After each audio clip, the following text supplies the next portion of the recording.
Throughout history, there have been many individuals dedicated to making the world a better place. While the overall goal may not change, the means of meeting it often do. Like the Earth itself, humanity is ever changing. What is right and wrong today may not be the same tomorrow. Of course, that depends on who you are, what you believe in, and how society is as a whole. Many of those from the past who strived to create a better world ended up making it worse. Then there are the many who made it better, only their actions were not exactly justifiable. Some, however, managed to do things the right way. Unfortunately, the right way, the hard way, doesn't often produce the desired results as quickly as those questionable means do. There is one man who chose to believe that whether right or wrong, if the action meant a better world to live in, a brighter future for humanity, then it was an act worth doing. Robert Edwin House believed that in order for mankind to have a future, it must be prepared to eliminate the past. Hello everyone, I'm RedBeakRaven and welcome to the story of Mr. House. So sit back and relax, watch and or listen, as we dive into the story of the man who saved Vegas. Before the world was plunged into a nuclear hotspot during the Great War in 2077, civilization enjoyed the luxuries that nuclear power as a resource provided. Robots, advanced computer technology, various electronics, fuel and energy, all the things that made life for the everyday American convenient and entertaining. All thanks to companies such as Poseidon Energy, General Atomics International and RobCo Industries, the latter quickly becoming one of the most profitable and powerful corporations on Earth. You may already know who the genius behind this company was, but that isn't where Robert House's story begins. That begins on the 25th of June 2020, the day he was born. Robert was born to a wealthy tool magnate in Nevada, a person that held great power or influence within the tooling industry. It is unknown who exactly his parents were, but what we do know is that they died in a rather unusual accident that involved an autogyro and a lightning strike. Due to Robert being of an early age at the time of their deaths, he was orphaned, possibly along with his half-brother Anthony, who would eventually cheat him out of his inheritance. That inheritance being both the wealth of the House family and their father's legacy, the H&H Tools Company. A company for which many years under Anthony's leadership enjoyed prosperity, but only to suffer from a bleak downfall later on. Despite his half-brother's arrogant actions and deepening the contempt he held for him, Robert went on to be present at the Commonwealth Institute of Technology, the renowned university based in Cambridge, Massachusetts that after the Great War spawned the infamous advanced scientific organisation known across the West as the Institute. Following this, he returned to his hometown of Las Vegas at the age of 22, and on the 25th of June 2042, founded his very own company that specialised in computers and robotics, a company whose name I'm sure you've heard of even today, RobCo Industries. House was a technical genius, and with that aided by his astuteness, was able to catapult RobCo up to being one of the most successful corporations in the world. The company's robotic designs and patented software would eventually become the foundation of American industry, as shown by RobCo's considerable presence across computer systems throughout the country and in both the robotics and advanced electronics scene by 2077. To aid the company further, Robert managed to acquire a variety of other businesses through what some would call questionable means, although I'm sure many out there in the wasteland today would disagree. After all, taking over one's position and I suppose possessions by aggressive trading would probably be welcomed compared to that of a bullet. However, I digress. House managed to take over businesses such as the rocket manufacturer Repcon Aerospace and even the Lucky 38 Hotel and Casino located on the famous Las Vegas Boulevard. To top off his list of businesses to acquire by any means necessary, House eventually went after the family business. Whether it was personal vengeance or simply business that drove House to go after and destroy his cheated inheritance is anyone's guess, but trouble for his half-brother's company began well before RobCo's hostile takeover. Anthony managed to run a successful business for a while after taking over the company, but the roots of his disdain for his half-brother were deep, and as time went on he began to yearn for his father, whose advice he needed more and more. Telling himself that he wouldn't waste energy looking back on family history he believed wasn't family at all, Anthony continued on. However, a year later he became paranoid towards his employees, believing that they were working with Robert to help him exact the revenge Anthony expected to come one day. Life in the tool company only got worse as Anthony started to introduce excessive and crazy security measures. His psychological issues only got worse as time went on and reached a boiling point once RobCo began its hostile takeover of his company. Because of this, Anthony suffered from a mental breakdown, and on the eve of the Great War, presumably still in possession of the company's headquarters in Vegas, he sealed the building and was never seen or heard from again. It is unknown whether or not RobCo was successful at completely taking over and destroying H&H Tool Company. But I'd say it's a sure bet that in the end, Robert House's revenge was complete. To this day, the H&H Tool factory in Vegas, or rather New Vegas as it is now known, can still be found standing amongst the rest of the ruins in the outer sections of the city. Well, it's still there as far as I'm aware. It's been a fair few years since I was last in New Vegas, and last I heard, the strip was all stirred up. Oh, and I lost a month's worth of caps. I misplaced my lucky 8-ball in the capital wasteland and could not for the life of me beat the house at blackjack. I suppose it's true when they say the house always wins. At least it did for Robert up until the Great War. House was an incredibly intelligent man that was committed to more practical considerations than those that were mostly theoretical. He lived by numbers, often calculating the odds of future events actually happening by designing many mathematical simulations based on global political and socio-economic conditions, all in an effort to predict what the future would have in store. As life went on and RobCo continued to dish out its own projects as well as a few they worked alongside other companies on, House was calculating and then later preparing. Projection after projection, House eventually came to the conclusion that the world would turn on itself and that the day humanity would be swept up in a nuclear war was coming. By 2065, he was convinced that within the next 15 years a global nuclear war would occur and that it was impossible to try and prevent. Robert was concerned even more about this when he was informed by his contacts in the military that 77 Chinese warheads were targeted on his beloved hometown of Las Vegas. From that moment onwards, he secretly planned his attempt to save the city from the destruction that was coming and ensure that he himself would survive. His first step at ensuring the city's safety would be to destroy the very thing that would cause it so much harm. He programmed a bunch of mainframes with the task of predicting and disarming the warheads targeted at the city. As probably a backup plan, he had laser cannons installed on the roof of the Lucky 38 to destroy those that weren't disarmed by his program. An excellent effort, I have to admit, but that wasn't all Robert had planned. He didn't just want to survive the upcoming apocalypse, but survive the fate that awaits mostly all of us, the clutches of death. In order to do this, he needed to preserve himself by extreme methods. His body was connected to a highly advanced life support device to take care of his physiological needs, where it would forever remain while his brain was wired directly to his vast information network via a huge supercomputer, the likes of which I'm sure there is only one of a kind. Of course, a computer can only do so much, and without a physical body to carry out the tasks that require the hand of a human, House was, or rather would have been, limited to what he could do. This is where the hands of Mr. House come into play, the Securitrons. Private security robots created and mass-produced by House Industries, an umbrella company owned by Robert House that held the majority shares in each of the businesses he founded and acquired. With the help of RobCo Industries and presumably as well as surprisingly the H&H Tool Company, House was able to create his own army of robots that would act as his hands, his eyes, and if necessary, his fighting force. And so, with a plan in place to destroy the warheads and the means to live on for many years following the war, and with an army of robots to carry out his physical tasks, Robert was about ready to face the oncoming destruction.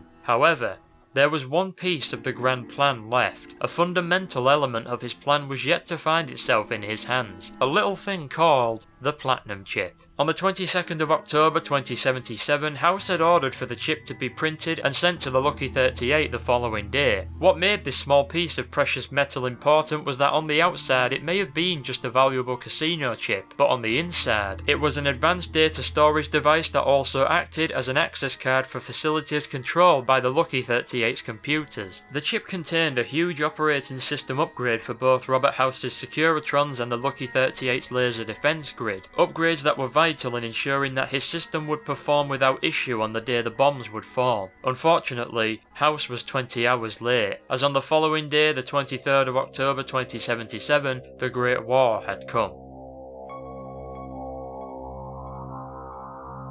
Without the software upgrades on the chip, House had no choice but to make do with a lesser version of the OS. This in turn meant that his attempt at saving Las Vegas was partially successful, as he was only able to deal with 68 of the 77 warheads that targeted the city. Had the chip arrived in time, he would have been able to stop each and every warhead. In the years following the war, and with the Platinum Chip lost in the midst of the apocalypse, Robert's software after defending Vegas from atomic fire suffered from glitches which set off numerous system crashes crashes, and the Lucky 38's reactor was at the point of melting down, which forced him to take it offline, all this nearly killing him in the process. For 5 years following this, he dealt with power outages and even more system crashes before eventually managing to reboot his data core with an older version of the operating system. His plans for the future further hindered by the decades-long coma this action put him in. House awoke from his coma in 2138 and wasted no time in searching for his precious platinum chip. He immediately began using his Securitrons to search for human settlements, where he was able to hire teams of salvagers and send them west to search for the chip in the ruins of Sunnyvale, California. For many years the chip remained lost within the ruins and wouldn't be found until around the year 2281. For 136 years Robert bided his time until he entered the world stage once again in 2274. Had this not been prompted by the arrival of scouts from the new California Republic, I'd bet that House would have waited until the platinum chip was successfully recovered. But yet again, House was forced to make do and improvise. In order for him to establish his governance and effectively defend the city from being controlled by the NCR, he enlisted the help of a few tribes that resided in Vegas itself. The Mojave Boot Riders, that would later be known as the Chairmen, the Slitherkin, who would later become the Omertas, and a cannibalistic tribe that would become the White Glove Society. The three combined, following their rehabilitation in order to mimic the Las Vegas of the past, would make up what later became known as the Three Families. With the help of a human workforce, House was able to renovate the buildings of the Strip, and as a plus was able to educate the tribes on how to properly and independently run the various businesses. Before all this, however, there was one problem: a notorious tribe that called themselves the Great Khans. You see, the Khans inhabited large parts of the Vegas ruins and were not interested in what Mr. House had to say, let alone work with him. So equipping the other tribes with weapons and resources, House had them force the Khans out of the city ruins, which caused them to retreat east and settle in Bitter Springs. With the city's reconstruction revived and the three families set into place, Vegas was eventually rebuilt just in time to welcome the arrival of the NCR. At some point during all this, Las Vegas would be a name of the past, and the Jewel of the Mojave would be known as New Vegas. With the NCR's goal being Hoover Dam, House had planted a large force of the tribals he was working with, along with some Securitrons at the structure, so as to stop the NCR easily gaining such a foothold in the Mojave. Had House managed to upgrade his Securitrons before the arrival of the NCR, I'd wager this next part would have turned out very differently. Robert believed that had the autocratic Caesar's Legion not existed, the NCR wouldn't have hesitated to take the entire Mojave by force. Attacking Mr. House and the three now well-organised tribes would have left the NCR vulnerable to a Legion offensive, and so with both parties open to negotiation, the Treaty of New Vegas was made and signed in 2274. The treaty was mainly there for the new California Republic's recognition of Mr. House's sovereignty over the New Vegas Strip, but the rest of the elements were beneficial to both parties. The running of Hoover Dam would be left to the NCR, and 5% of the resources it provided was to be sent to the New Vegas Strip. The rest was permitted to be sent to NCR locations in both Nevada and California. The NCR were allowed to use McCarran Airport as its headquarters in the region, and the treaty also states that law enforcement on the Strip is carried out by both Securitrons and the NCR military police. To purely House's benefit, the treaty also makes it illegal for the NCR to prevent its citizens and troops on leave of absence from visiting the Strip. As good as a deal it may seem for the NCR to obtain so much without spending a single bullet, minus that of those used against the Legion, it actually gave Mr. House so much more than he actually had. A working dam at the expense of the NCR, an army against Caesar's Legion, and an abundance of caps from the pockets of NCR citizens who happily indulge in the many pleasures that New Vegas has to offer. The NCR's occupation was the engine of Robert's growing economy and probably funded his endeavour at finding the priceless platinum chip, which at the end of the day was his most important task. Over the next 6 years, House continued his search for the chip, all the while keeping a watchful eye on his little empire from the top of the Lucky 38, while also making plans for dealing with both the Legion and the NCR. At some point between the years 2271 and 2281, House had sought to bring Vault 21 and its occupants into his empire. Due to the inhabitants' lifestyle revolving around gambling, thanks to their parents, grandparents and ancestors being compulsive gamblers, they proposed that gambling should settle the issue they had with Mr. House. As you may have guessed, House won the risky bet for dominance over the Vault and had its interior stripped of its useful electronics and equipment. As a terminal at the Vault stated, it became a great source of materials with which to rebuild Vegas. Robert filled all but the top level of the vault with concrete, as pleas from 2 of the vault's former residents caused him to allow what was left to be used as a hotel, and more importantly for House, provide even more income for his growing economy. With his rule over the strip secured and the threat of the Legion held back by the NCR following the First Battle of Hoover Dam in 2277, Robert was able to focus his efforts on obtaining the platinum chip. Eventually, the chip was located in Sunnyvale around the year 2281, and as soon as he was able, House had it sent to New Vegas via the Mojave Express, a post-war delivery company presumably based out of Prim. Mr. House had supposedly spent thousands and possibly millions of caps searching for this precious piece of technology. However, there was a thorn in his side that was yet to prick and reveal itself. Robert would have been an arrogant fool had he thought his rule was unchallengeable by any within his little empire, despite how slim the chances are of someone actually besting House at his own game. Although, he taught the former tribals well, and those open to the change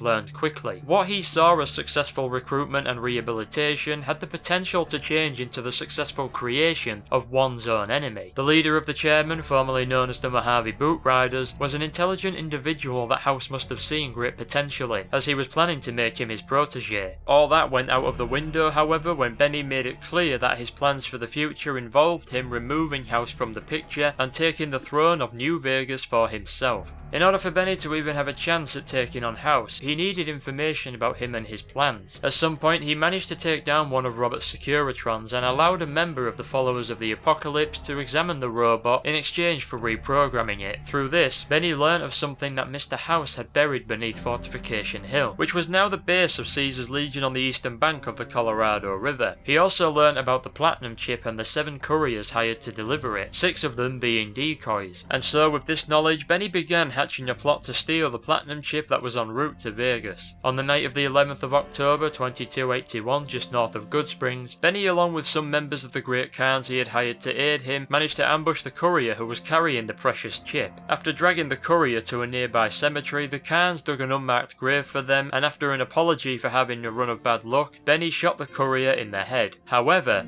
to the surprise of many, the courier somehow survived. It was not until after Benny betrayed the Khans he was travelling with and made his way back to the safety of the chairman's casino, the Tops in the New Vegas Strip, that the courier would eventually catch up with him. Little did the courier know that it was Mr. House himself who saved their life. House wasn't oblivious to Benny's shenanigans, for if he had been, the courier may never have survived and the platinum chip would have probably found its way into the hands of someone who cares very little for technology. Robert's card on the ground was a Securitron by the name of Victor. Long before the chip was found, Victor supposedly went to Goodsprings and, according to the local residents, even had an owner at one point. Regardless, Victor was very much under House's control. Although too far for him to reliably control Victor by remote, Robert was still able to essentially communicate with the robot and instructed him to approach the site where the courier was buried, following Benny and the Khan's departure. After digging the courier up and taking him to the local doctor to be nursed back to health, Victor, in a way, followed the courier on their journey to Vegas and the man who shot them in the head. I suppose this was Mr. House's way of keeping an eye on the courier and directing them straight to the Lucky 38, all the while seeing how useful this individual could be. Victor was an artificial intelligence and thus was able to follow the courier by having his personality hop from one Securitron to the other, of which there were more than a few out there roaming the Mojave, ever sending data back to Mr. House. When the courier arrived in New Vegas and made their way to the Strip, House immediately sent Victor to them with a request that their first stop was the Lucky 38. I'm not sure on whether or not the courier was interested in doing that before taking a trip to Benny's house, but either way, both parties had their visit from this influential character. No one is certain on what happened when the courier entered the Tops Casino and confronted Benny. Some say that Benny never left, others that he fled east shortly after, although I doubt anyone was as interested in how that encounter turned out as they were when the doors of the Lucky 38 opened and allowed the courier entry to House's ivory tower, the very first human to set foot in the casino in over 200 years. What went on in the Lucky 38 following this was between Mr. House, the courier, and the courier's companions. I don't really know what exactly happened from that moment onwards. Last I heard, it was the courier who would decide not only the future of Robert House, but the future of the entire Mojave. Maybe they sought to aid House in his plan to bring about a future where the strong rule and the weak are trampled on, should they never become one as strong as the rest. Maybe the courier turned towards the NCR or even the Legion, perhaps even following Benny's footsteps in taking New Vegas for themselves. themselves. Either way, whatever became of the Mojave and its players was left entirely in the hands of one lucky individual. Or perhaps Lady Luck never really shined down upon them. Perhaps it was the workings of one very old technocratic visionary that would lay the foundation for the Courier to walk on and build whatever future they chose for the Mojave wasteland and the bright shining jewel that stands tall at the centre of it. Whatever became of that city of vice and sin is unknown to me, but what I do know is that no matter the future, the shadows of the past will always find a way to return. The NCR, the Legion, the three families of Vegas, Robert Edwin House himself, all prime examples of that. House was a character of the past, a man who belonged in a world very much unlike the one he found himself in. He was so determined to rebuild the Vegas he knew and fell in love with, determined to make a world without democracy which he saw as a failed experiment, constantly striving towards his long-term goal of a future where mankind's technological progress was reignited. The only thing is, in a way, it was mankind's technological progress that almost ended both the world and the city that Mr. House was so fond of.